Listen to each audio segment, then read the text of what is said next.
O God, our Father, we bring Jesus' name, King of kings and Lord of lords, Creator of every man and angel, to ask your guidance and assistance in our deliberations tonight. We also ask for those who will offer suggestions from the floor. Preserve us from presumption to rest on our own intellects, however keen they may be. Please give us this night the humility to look first to you, to seek your infallible will in all our decisions. And may you retain all the glory forever. Amen. Amen. Thank you. If you would, please stand and join me in the Pledge of Allegiance. I pledge allegiance to the flag of the United States of America and to the republic for which it stands, one nation, under God, indivisible, with liberty and justice for all. Thank you. Rose, could you call the roll, please? Councilmember Boger, Here. Councilmember Wagner, Here. Councilmember McDaniel, Here. Councilmember Greenlee, Councilmember Shoemaker, Here. Councilmember Corsi, Here. and Councilmember Lindsay. Thank you. I know Councilmember Lindsay said that she would be gone this evening, and Councilmember Greenlee should be rejoining us here very shortly. Mr. Mayor, I ask unanimous consent to excuse Councilmember Lindsay. And, I guess Greenlee too. yeah, as well as Councilmember Greenlee for the moment. Hearing no objection, so ordered. With that, the first item that we have this evening is an oath of office for our new student representative. Miss Brittany McCarthy, would you join me? I think right over here. My apologies to everybody. We're kind of in an informal setting this evening, given the length of our workshop meeting, so. You ready? Get it memorized? No? Okay, if you would stand here, raise your right hand, face me, raise your right hand, repeat after me. I, Bridget McCarthy, I, Bridget McCarthy, do solemnly swear that I am a citizen of the United States do solemnly swear that I am a citizen of the United States and of the state of Washington, and of the state of Washington, that I will support the Constitution and the laws of the United States that I will support the Constitution and the laws of the United States, and the Constitution and laws of the state of Washington, and the Constitution and the laws of the state of Washington, and will, to the best of my judgment, skill, and ability, and will, to the best of my judgment, skill, and ability, truly, faithfully, diligently, and impartially truly, faithfully, diligently, and impartially perform the duties of the office of City of Washington Student Representative to the City Council perform the duties of the student representative of Washington to the city council in and for Clark County, Washington, and for Clark County, Washington, as such duties are prescribed by law, as such duties are prescribed by law, so help me God. so help me God.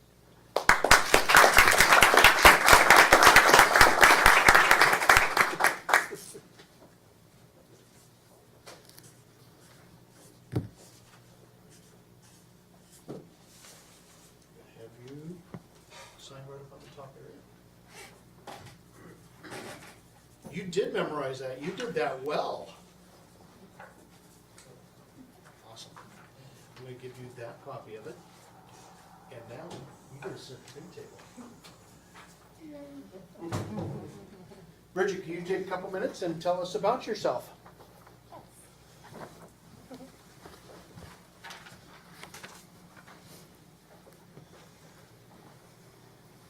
So as you all know, I'm Bridget McCarthy, and I am a junior at Washougal High School.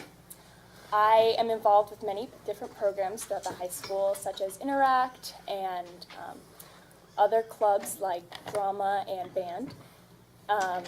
I'm very, very interested in arts, and performing arts is two of my favorite passions. And I also am involved with my community and have volunteered since I was very young in things like Youth Commission, which is something that is throughout the county, and basically giving youth voice to Clark County. and also STACIA, which stands for Strong Teens Against Substance Hazards and Abuse, which works with trying to limit the amount of substance abuse among teens, and also with UNITE, which is more of I'm a youth representative on their board to be able to kind of give them a voice, give the youth a voice of what we're looking at in schools and what we're seeing. And I also volunteer at the Oregon Zoo as well, because animals are another passion of mine. Very cool. Well, welcome. Welcome. Let's maybe try as soon as this meeting's over to grab a few minutes before you take off if you've got a few. Okay. We do have a couple of items that are amendments to the agenda. Number one, I will be adding one item to your consent agenda, which is Agenda Bill 108-16, the urban growth boundary, setting a public hearing in regards to that for January. And then in addition, at the end of new business, something that's actually old business, under item G would be the continuation from the workshop on our discussion in regard to the Granite 3 development agreement. Other than that, for the regular agenda, are there any other amendments to the agenda? Okay, hearing none, the agenda is, will stand as amended. Are there any members of the public that would like to address council? You have two opportunities tonight, so. Good evening. Thank you, Mayor. Thank you, Council. I own 5 acres in the northwest UGA. If you could give us your name and address. Chris Trotter. I own 5 acres in the northwest UGA. This square right here, my wife and I have owned for about 3 years. And I just wanted to put it out to you. I know next week we're taking more public comments on the trails and the development and 2 all of weeks. those things. 2 weeks. 2 weeks. December 5th. Yeah, that's why you're the mayor. And I just wanted to put it out there that my wife and I have some serious concerns about the trail coming here. Excuse me. As we know that it's very important for us to connect our community through trail and different urban growth areas and things like that. But as the trail runs along the south end of our border, it is very concerning to us to have people down in this wooded area that would essentially be able to look up. I'm not sure you're aware of the topography, but the hill slopes up here. And the house that we're building next year is going to be right here. So they'd essentially be able to look up from the trail into our home. And that is concerning to us, not only with what's occurred during the Springwater Corridor issues that have, raged for the last year or so, and we continue to see, but what will happen in future development. And I understand that these may be just lines on a map, and we may just be in the concept phase, but quickly these lines on a map turn into 10-foot asphalt trails on our property that have the potential to have more crime up there than we're already seeing. And I'm sure a lot of you aren't already aware, but as you come down this road here, which is somewhat delineated by the pink line, this is now DeBoover Lane. At the end of that road is our property. And there's a small egress and ingress access to the 6 acres here, which happens to be our in-laws, which my wife grew up on. At the end of that road there, we constantly have people down there, needles, condoms, whatever going on down there. So if we're going to provide people not only the haven for them to come to the end of this road, but then to go east to west along this trail through what is wooded area here with existing property owners, it just strikes me as very concerning, not only for my safety, my wife's safety, our daughter's safety, my in-law safety, anybody else that could be transitioning through this area. What are they going to be up to? It's very concerning to us to see this. And again, I can't look back on the Springwater Corridor enough and say, I'm sure that 10 years ago it was just lines on a map. And now it's elevated crime, it's police presence, it's all of those things that you don't want to see in your backyard. And I'm sure the mayor and the city council wouldn't want a trail running through their backyard in a pristine wooded area, which is what our 5 acres has. That pristine wooded area also provides safe haven, whether it's lit or not, for crimes to occur in the middle of the night. I appreciate your time. Thank you. Thank you.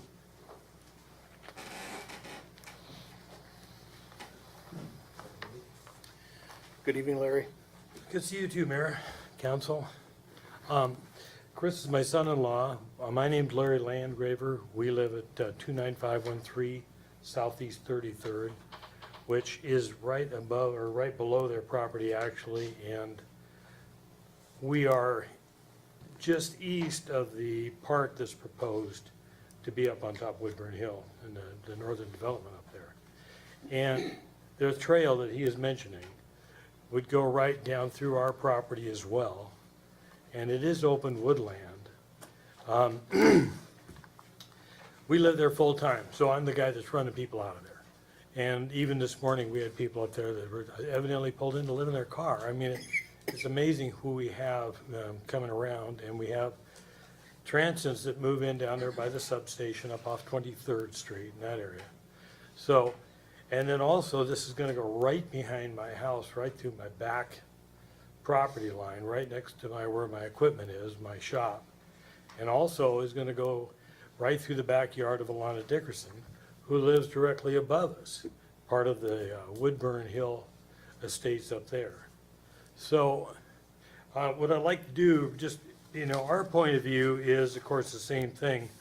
My wife and I have lived there for many years. We're kind of by ourselves. We're in the woods. There's woods around us. Bringing people into that area so they can look around and watch what we're doing or whatever makes us extremely nervous. I think it would be a total safety issue for us to be up there, and I worry about my wife being there, and Alana too as well up above. It just kind of goes through there. And I did grow up in Gresham. We still have property in that area, but I lived on that Springwater Trail before it was the Springwater Trail, and it became the Springwater Trail. And it just became a mess because people just seem to gravitate that way, and then they just don't leave. And the property owners along there are having a heck of a time getting people out of there because they just can't exercise their rights on it. So on Alana's behalf, who again lives just north of me, she said, I'm a homeowner of 29707 Southeast 32nd Circle in the Woodburn Development. First, I would like to thank you for considering changing the roads so they don't come through our neighborhood. It is a relief to know that these roads won't be interrupting the existing atmosphere of our community. I appreciate the city listening to the residents of the neighborhood, and we feel the same way, by the way. However, I'm writing to express the real concern for the walking path that you have proposed. The path will run directly through several pieces of private property that have established homes on it. I see no value to putting a walking trail on my property for the public to use. I've lived there for 25 years and enjoyed the privacy this area has given me. Because of the buildings of the property below me, this trail would have to cut directly through my backyard as well as the property west of mine. This would totally expose my home to my belongings to those that would be passing on the trail. This is the same for other homes in the south side of the development. The trail would allow others who enter my yard at all times. The thought scares me. I've lived here 15 years raising my 2 boys and never did I feel threatened. However, the neighborhood is now a safe place to live, but now with the new proposal, I am terrified of the security issues this would cause for myself and my neighbors. And so she goes on to talk about some other things too, as far as what you might do with the trails or to move it or whatever, but you get the point that what we're looking at is that it goes directly through our property. We're very concerned about our safety. I'm like say there's garbage everywhere. People come up there and leave things. They don't understand, and they try to access other properties through there, I think, to actually get a good look at other homes and possibly to break in. If we, whatever we have to do to either get these trails removed or discuss moving them to a different area or whatever, but if the kids bought this property, they're ready to build a house, they got plans, they're thinking about it, and all of a sudden there's a trail going through their yard. So would appreciate it if you'd consider that. Consider us being living here for many, many years, and understand kind of what our concerns are. I think it's an issue for us. Larry, remind me, the property that you're on, is it already in the city or is it to the north of the line? It's in the city. Okay. Yeah, it is. And the DeBoover property is to the west of us, and that is being developed, and then our road goes right up the power lines. And at this time, we really don't have any plan to do anything except make it a nice place to live. Right. And so it's, again, The woods are kind of a place, people, they just get there and they will hide, and it's kind of scary when you think about it, so, appreciate it. Thank you. Anyone else that would like to address council? Okay, not your only opportunity this evening. Moving to the consent agenda, council, with the addition of Agenda Bill 108-16, your consent agenda has 10 items on it this evening. Your workshop minutes of November 14th, 2016, your council minutes of November 14th, 2016, your accounts payable checks totaling $375,400.70, your payroll checks totaling $204,692.75, Agenda Bill 97-16, an authorization for the mayor to sign a professional services agreement with E2 Land Use Planning Services. Agenda Bill 98-16, an authorization for the mayor to sign the final plat for the Washougal River Road subdivision. Agenda Bill 99-16, an authorization for the mayor to sign a professional services agreement with Wallace Engineering for development review engineering. Agenda Bill 100-16, setting a public hearing for the North 20 Development Agreement. Agenda Bill 101-16, setting a public hearing for the Granite Highlands Development Agreement. And Agenda Bill 108-16, setting a public hearing on the Washougal Urban Growth Boundary. Mr. Mayor, Huh? I'm going to set a record here. I'd like to pull A, H, I, and J. What A, J would be the one we H. just added. Mr. Mayor, I ask unanimous consent that we approve items B, C, D, E, F, G. That's it. That's it. Hearing no objections, so ordered.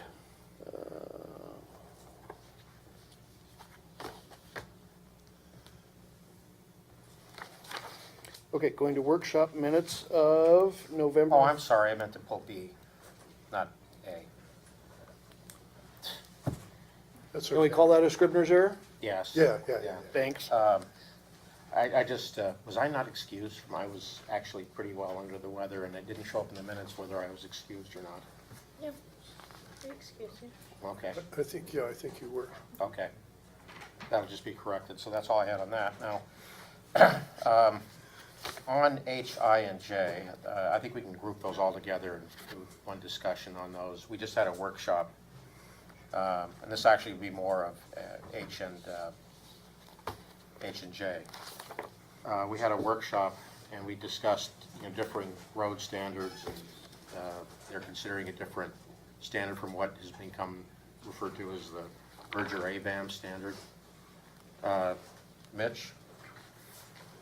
What exactly is the status of the Berger-ABAM standard at this point that they put into their?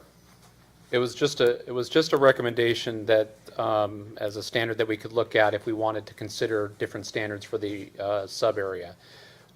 It's not a standard on, that we are going to be looking at. It's not on January 9th. The only thing that you're going to be looking at is for the area that's inside the city limits, adopting the comprehensive plan, adopting the zoning designation, and adopting the zoning regulations. Nothing to do with the engineering So standards. we had a great deal of discussion. Yes, we did. At workshop with the consultant for the developer on, in the North 20 Development Agreement, that wanted to, the word deviate isn't the right word, because that standard doesn't exist, really. And it's not Correct. going to exist even after January 9th. Correct. So we're just looking at what Berger-ABAM would like to see for these roads, and what the developer is proposing, which is more consistent with what our road standards are now. Yes, and, Is that and, correct? and the way that I would, because of the timing of this action, the development agreement itself, what is in front of you and is in terms of the engineering standards, the road standards, it was that first section that I showed you. That's our standard, that's on the books right now.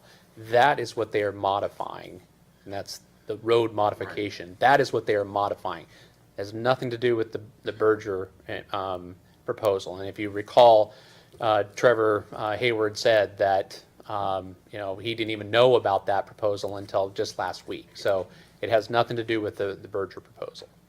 The reason I bring this up also is there's a strong possibility I won't be here on the 5th because of professional commitments, but I'm okay with the standard that the developer is proposing on that street, just so I can go with that on the record. I don't think a boulevard approach in that particular location is a desirable thing. Okay. Any other comments in regards to the North 20? Do I hear a motion and a second? Mr. Mayor, I move we set the public hearing for the North 20 Development Agreement. Second? I've got a motion and a second, I'm assuming to set the public hearing for December 5, 2016 Correct. at 7 PM for the North 20 development. Any questions? All those in favor? Aye. Opposed? Motion carries. Thank you. Mr. Mayor, I move we set the public hearing for the Granite Highlands Development Agreement for December 5th at 7. Did you have any items on that No, one? I was wondering if we wanted to have them get their workshop over with now. No? Certainly can't. Okay. Nope, you don't want Oh, it's your meeting. to? We've opened it up. Yeah. Yeah, I mean, the rest of, I don't know how much, what the public is, We've got public hearings coming up. yeah, okay, why don't, let's, I don't know if anybody's here for the public hearing, to be honest with you. All three of them. any of the public hearings. Any of the public hearings? Probably not. Seconded. Okay, I've got a motion and a second to set a public hearing for December 5th, 2016, 7 PM in these chambers for the Granite Highlands, or Granite 3 Development Agreement. Any other questions? All those in favor? Aye. Aye. Opposed? Motion carries. Thank you. Now, I don't have good notes here. I move that we set the public hearing for Agenda Bill 108-16 January 9th. for January 9th, 2017. Is that correct? Correct. Second? I've got a motion and a second to set a public hearing for January 9, 2017 at 7 PM in these chambers for the urban growth area comprehensive plan and zoning maps and adoption of the urban growth area zoning regulations. Any council discussion? All those in favor? Aye. Aye. Oh, I'm sorry. That's okay. Just that I would hope that we pay more regard to the property owner's concerns. It's pretty clear to me that we really don't have buy-in from several property owners, particularly for the trail and the community commercial uses of their properties. So I would just caution the council to take another look, and we need to have some clear and concise discussions about what we're going to allow up there and what's going to happen. So, that's all I have. On that point, on the trails at least, this is a conceptual plan.